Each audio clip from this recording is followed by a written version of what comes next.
Sorry, trendy and traditional dresses చూపించండి.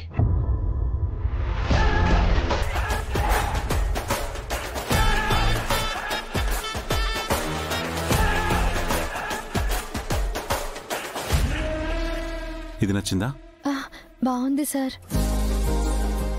ఇది బాగుంది సార్. అదెలా ఉంది? బాగుంది సార్. ఏది బాగుంది? మీరు ఏది చూపిస్తే అది బాగుంది సార్. నీకంటూ ఓ టేస్ట్ ఉండాలి కదా, ఏది చూపిస్తే అది బాగుందంటావా? నాకెప్పుడు అమ్మే సెలెక్టింగ్ చేస్తుంది సార్.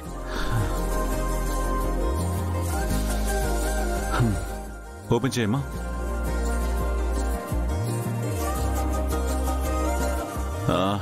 ఈ డ్రెస్ అయితే నీకు బాగుంటుంది. Go and try.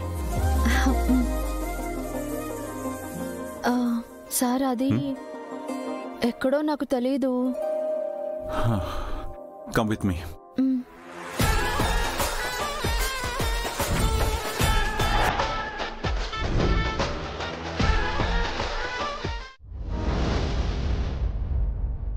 పాపా, నేను ఇంక బయలుదేరుతానమ్మా. ఎక్కడికి వెళ్తావు?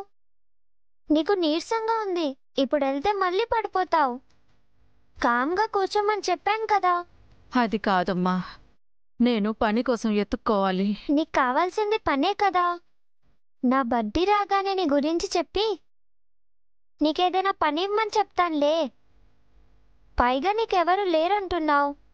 నువ్వు ఒక్కదానివే ఎక్కడుంటావు? నా బర్త్డే అయితేనే నీకు చేసుకోవడానికి పని, ఉండడానికి మంచి చోటు చూపిస్తాడు. అందుకే నా బర్త్డే వచ్చే వరకు వెయిట్ చేయి.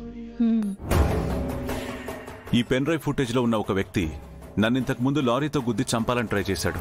అలాగే నాకు తెలిసిన ఒక చిన్న పాపని కిడ్నాప్ చేయాలనుకున్నాడు. గంగ మీద అటాక్ చేసిన విషయం మీకు తెలిసిందే.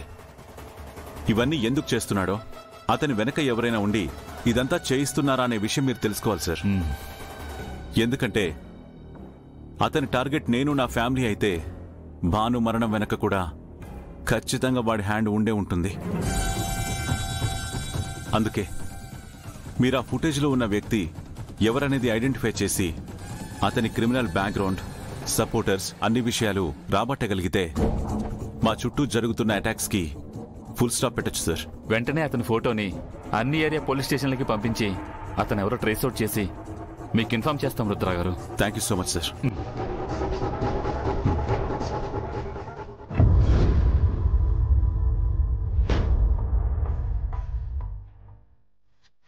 చిట్టి, క్లాస్కి టైం అవుతుంది, వెళ్దామా? మేడం, అది నా బర్త్డే. పర్లేదమ్మా, నేను మళ్ళీ ఎప్పుడైనా వచ్చినప్పుడు చూస్తానులే. నీకు టైం అవుతుంది కదా, నువ్వు వెళ్ళు. నేను వెళ్తాను, మీరు వెళ్ళండి.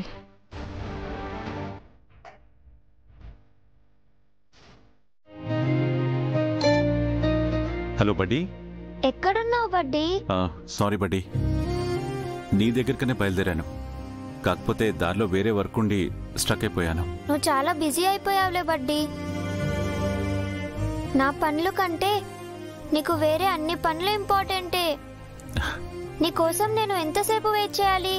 ఈ మధ్య నువ్వు నన్ను అస్సలు కేర్ చేయడం లేదు. అరే రే, అలా కాదు, రియల్లీ సారీ బడ్డీ. ఏంటి సారీ?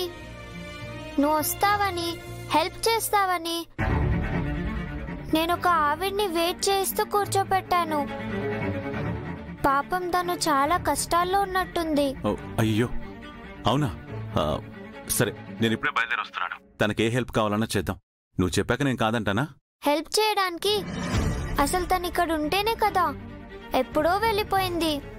అరే, కాసేపు ఉండమని చెప్పాల్సింది. నేను వచ్చేవాడిని కదా. నేను ఎంత చెప్పినా వినకుండా ఏదో అర్జెంట్ పనుందని వెళ్ళిపోయిందిలే. నేను కూడా క్లాస్కి వెళ్తున్నాను. అందుకే నువ్వు రానవసరం లేదని చెప్పడానికే నేను కాల్ చేశాను. ఓకే ఓకే బడ్డీ. సరే, సండే ఎలాగో పేరెంట్స్ మీటింగ్ ఉంది కదా, వచ్చి ఆ తర్వాత అవుటింగ్కి తీసుకెళ్తాను. ఓకే, నువ్వు మాత్రం జాగ్రత్త. అది చూద్దాంలే. ఉంటాను. బాయ్ బడ్డీ. ఓకే బడ్డీ, టేక్ కేర్.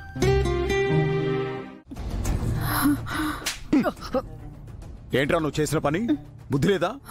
పెద్దావిడని కూడా చూడకుండా నెట్టేస్తావా? ఎవరో తెలియదు సార్. డబ్బులు అడుక్కోటానికి వచ్చింది. నర్మయ్, ఎవరిని ఏమనంటున్నావురా? ఆవిడెవరో తెలుసా? అయ్యా ఆ, సర్లే, ఎవరైతే ఏంట్లే. ఆడవాళ్ళతో ఇలాగైనా ప్రవర్తించడం? పో, పో. ఏంటమ్మా ఇది? ఇలా వచ్చావేంటి? నీకేదైనా అవసరమైతే ఫోన్ చేయమని చెప్పాను కదా. ఇలా వచ్చి అవమానపడడం అవసరమా? నేను రాకూడదని అనుకున్నానయ్యా, కానీ ఈరోజు గంగ పుట్టినరోజు. ప్రతి సంవత్సరం దాని పుట్టినరోజున నాకు చేతనైనంత వరకు దానికి అన్ని కొనిచ్చి అది సంతోషపడేలా పుట్టినరోజు జరిపించేదాన్ని.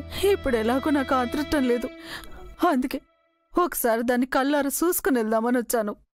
అయ్యా మీరేమనుకోనంటే నేను మీ ఇంట్లో ఒక మూలన దాక్కుని గంగను ఒక్కసారి కళ్ళారా చూసుకుని వెళ్తానయ్యా. అది కూడా మీరు అనుమతిస్తేనే. నీ బిడ్డని చూడ్డానికి నేను అనుమతి ఇవ్వడం ఏంటమ్మా? గంగను నవమాసాలు మోసి కనకపోయినా కన్న తల్లి కంటే ఎక్కువగా ప్రేమించి పెంచి పెద్ద చేశావు. అందుకే గంగ ప్రతి క్షణం నిన్ను తలుచుకుంటూనే ఉంటుంది.